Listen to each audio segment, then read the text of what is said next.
រីត្រីស្ងាត់កើភ្នែកស្រអាប់សំឡឹងមេនឹកដល់គ្រាមួយដែលយើងធ្លាប់ក្បែរមិនចង់ព្រាត់រឿងរ៉ាវយើងទាំងពីរពេលនេះសល់ត្រឹមភាពស្ងៀមស្ងាត់ទឹកភ្នែកហូរដាំថ្ពាល់បងមានដឹងទេ មួយកែវនេះផឹកដើម្បីបំភ្លេចស្រវឹងអ្នកឯងក្នុងបន្ទប់រូបបេះដូងបងវាឈប់នឹកតែចិត្តមិនដាច់ក្នុងកែវស្រាមានតែរូបអូនកាន់តែផឹកកាន់តែរលឹករឿងរ៉ាវយើងពីរនាក់ធ្លាប់សន្យាថានឹងដើរដល់ទីបញ្ចប់ Listen បងព្យាយាមធ្វើឲ្យរឹងមាំតែអារម្មណ៍វានៅតែទន់ជ្រាយក្លិនទឹកអបអូននៅជាប់ខ្នើយធ្វើឲ្យបងស្ទើរតែឈួតរាយមាយសំទោសដែលបងមិនល្អសំទោសដែលមើលប្រចាស់ស្ត្រីមិនបាន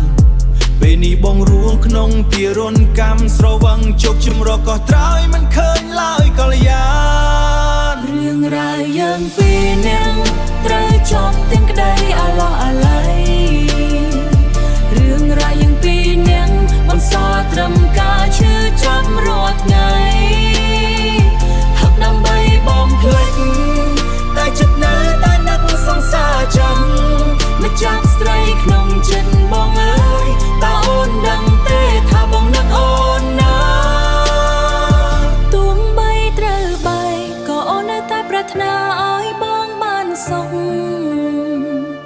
កុំបៀនខ្លួនឯងដូចជាស្រវឹងព្រោះតែទុករឿងរ៉ាវយ៉ាងពីរអ្នកទុកមេរៀនស្នេហ៍ដ៏ជ្រាលជ្រៅតែបងធ្វើមិនបានទេតែបងធ្វើមិនបានទេ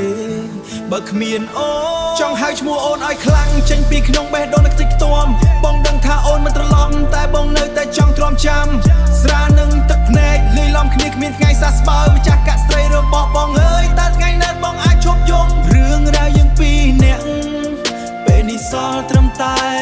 សូនផឹកកែវចុងក្រោយដើម្បីលាម្ចាស់ស្រីដែលបងស្រឡាញ់បំផុត